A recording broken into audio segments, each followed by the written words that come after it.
नमस्कार शेतकरी मित्रांनो, मी अनिल ताथोड आणि तुमचं स्वागत करतो आपल्या या शेतकरी मित्र या यूट्यूब चॅनलवर।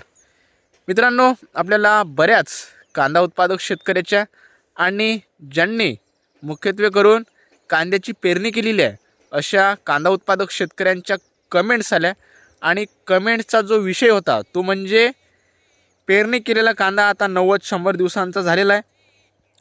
बऱ्याचशा शेतकऱ्यांचं असं म्हणणं होतं की 90-100 दिवसाचा झाल्यानंतरचं नियोजन सांगा आणि मेन म्हणजे आणि जो मुख्य त्यांचं जे म्हणणं आहे ते म्हणजे 90-100 दिवसाच्या पुढे कांदा फुगवणीसाठी आपल्याला कोणतं नियोजन करता येईल, अशी कोणती फवारणी करावी लागेल जेणेकरून आपला जो कांदा आहे हा चांगल्या प्रकारे फुगेल आणि लवकरात लवकर त्याची फुगवण ही होईल।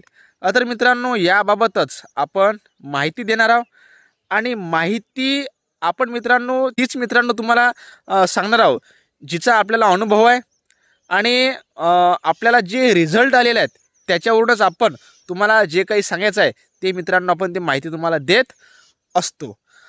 आणि मित्रांनो, आणखी एक महत्त्वाची गोष्ट म्हणजे खरोखरच 90 ते 100 दिवसांनी फवारणी करून आपल्याला आपला कांदा फुगवता येतो का, कांद्याची फुगवण ही मोठ्या प्रमाणात करता येते का, याच्यावरही मित्रांनो थोडी माहिती आपण आजच्या व्हिडिओमध्ये जाणून घेण्याचा प्रयत्न हा करणार आहोत। तर मित्रांनो, व्हिडिओला कुठेही मित्रांनो स्किप करू नका, व्हिडिओ पूर्ण पहा। तर मित्रांनो, वळूया आपण आपल्या मुख्य विषयाकडे। मित्रांनो, तुम्ही पाहू शकता हा जवळपास आता एक 90 दिवसांचा कांद्याचा प्लॉट आहे आणि पेरणी केलेला। आणि बघा, बरेचशा शेतकऱ्यांचे पण आता एक 80-85-90 दिवसांचे कांद्याचे प्लॉट झालेले आहेत। सध्या या प्लॉटच्या कांद्याची जी साईज आहे तुम्ही पाहू शकता, असे फार ठराविक कांदे आहेत, अजून हे काही कांद्याची साईज ही सध्या काहीच नाही आहे। मात्र आता शेतकऱ्यांचे असे प्रश्न आहेत की लवकरात लवकर कांद्याची साईज होण्यासाठी आपल्याला कोणतं असं नियोजन करावं लागेल, कोणत्या अशा फवारण्या वगैरे काही असं खत वगैरे आहे का की ज्याने कांद्याची फुगवण ही चांगली होईल आणि लवकरात लवकर होईल। मित्रांनो बघा, जी पण आपण माहिती देणार आहोत ती आपल्या अनुभवावरून देणार आहोत। आपल्याला ज्या गोष्टीमुळे काही फरक पडलेला आहे आणि काही गोष्टीने जर मित्रांनो रिझल्ट आलेला नसेलही तर त्या पण गोष्टी आपण या व्हिडिओच्या माध्यमातून तुमच्याशी शेअर करणार आहोत। मित्रांनो बघा, मी पण जेव्हा सुरुवातीला कांदा म्हणजे बघा आता 10-12 वर्षापासून तर मी काही स्वतः शेती केली नाही, तेव्हा मी खूप लहान होतो।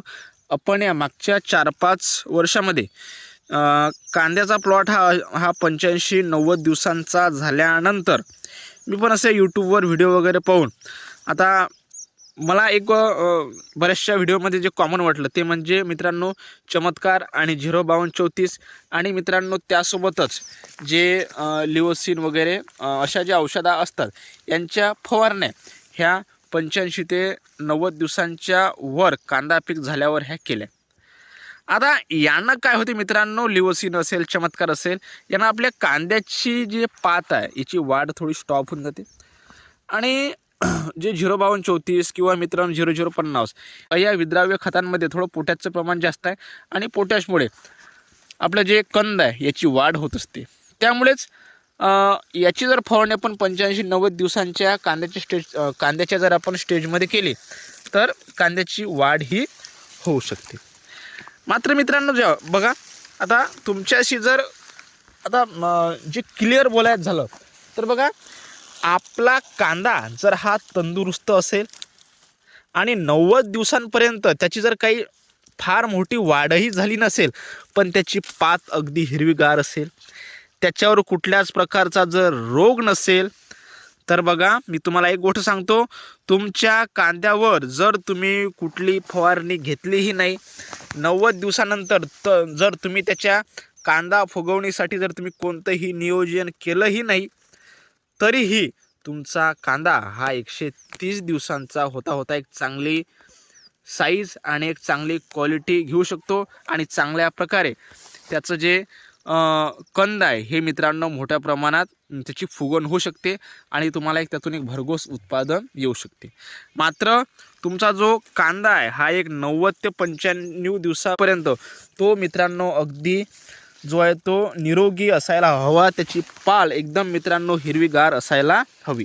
आता तुम्ही या प्लॉटचं बघू शकता. हा प्लॉट आता कुठे कुठे मित्रांनो याचे शेंडे पिवळे पडायला लागले हे तुम्ही पाहू शकता.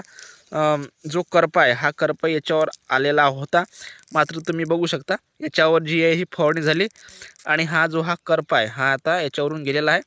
हा मित्रांनो हा काळा डाग जो तुम्ही पाहता, हा जर काळा डाग जर अशा प्रकारे पडला तर समजून चालायचं या कांदा पिकावर करपा हा आला होता, मात्र तो आता याच्यावरून फवारणीमुळे तो आता नियंत्रित झालेला आहे. म्हणून या प्लॉटमध्ये बरेचसे म्हणजे बरेच नाही आहेत, पण मित्रांनो थोडंसं जे आहे ते थ्रिप्स वगैरे काही मित्रांनो बुरशीजन्य रोग आहेत. म्हणून मित्रांनो असे जर प्लॉट असतील तर तुम्ही त्याच्यावर नक्की जे 05234 असेल किंवा मित्रांनो 0050 त्यासोबतच मित्रांनो चमत्कार, लिओसिन अशा प्रकारे फवारण्या घेऊन तुम्ही तुमची कांद्याची साईज फुगवण्यासाठी मित्रांनो तुम्ही त्याचं नियोजन हे करू शकता. एक फवारणी मित्रांनो जेव्हा तुमचा 90-95 दिवसाचा कांदा असेल तेव्हा तुम्ही एक 05234ची आणि त्यासोबत मित्रांनो चमत्कार किंवा लिओसिन हे तुम्ही औषध वापरू शकता.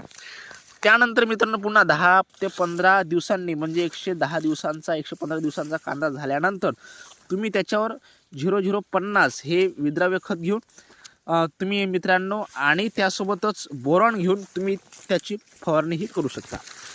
पण तुमचा कांदा जर अत्यंत एकदम मित्रांनो चांगल्या अवस्थेत आहे, त्याची वाढ चांगली आहे, त्याची पाल एकदम मित्रांनो निरोगी आहे, तर बघा मला असं वाटतं की त्याच्यावर कुठलीही फवारणी घ्यायची गरज नाही.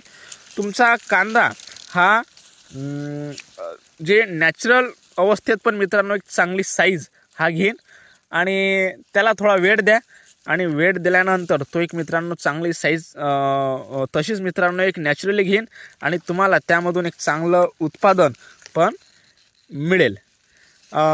बाकी मित्रांनो तुम्हाला आणखी याविषयी काय वाटते हे आपल्याला नक्की मित्रांनो कॉमेंट्स करून कळवा.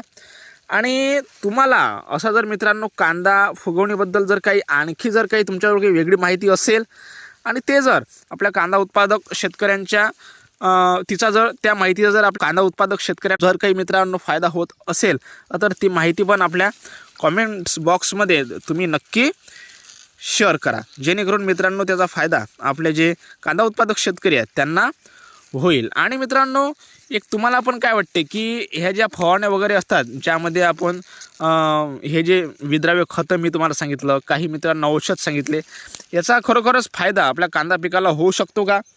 यामुळे कांद्याची फुगवण होते का? मी पण मित्रांनो ह्या फवारण्या घेतलेल्या आहेत. बघा एवढा काही असा जबरदस्त रिझल्ट पण भेटलेला नाही आहे आणि आपण असंही म्हणू शकत नाही आहे की याचा काही फायदा होत नाही. म्हणून याविषयी तुम्हाला काय वाटते हे पण तुम्ही आपल्याला कमेंट बॉक्समध्ये नक्की कळवा. बाकी मित्रांनो व्हिडिओ आवडल्यास व्हिडिओला लाईक करा, शेअर करा आणि हा व्हिडिओ आपल्या अधिकाधिक जे कांदा उत्पादक शेतकरी आहेत त्यांच्यावर नक्की शेअर करा. धन्यवाद.